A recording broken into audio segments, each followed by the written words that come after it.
we're already in a shortfall of funding. So I think being able to invest enough money to meet that shortfall, but then sustaining funding every year to fund new vaccines and diagnostics and treatments. And so I think it's a matter of not just sort of meeting some of these funding targets, but going above and beyond and sustaining that funding for many years to come to ensure that we are well prepared to address the epidemic in the future. Every time what we talk about is there's a gap in terms of funding in TB.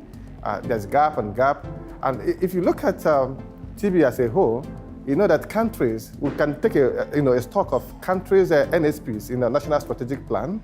It will give you quite a fair idea about what countries need in terms of addressing TB in their countries.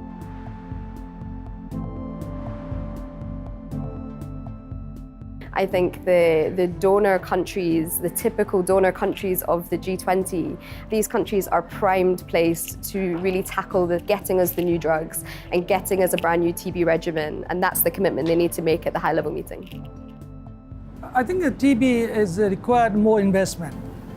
And in investment, particularly from the domestic sides and international sides, it can take more responsibility of the more domestic scenario of the local financing to this community-based CBOs and NGOs, so they can perform more responsibilities on behalf of the government to inclusively, particularly with the right-based issues.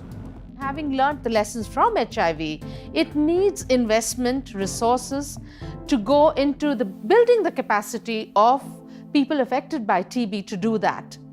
When a response is community-led, it is lasting.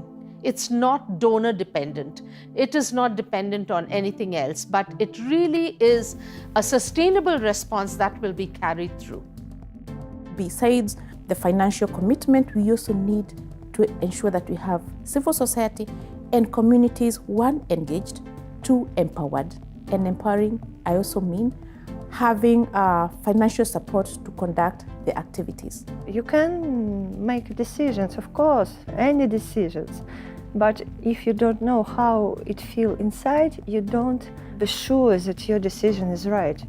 You can waste money and time, and that's why I think that community must be in meetings.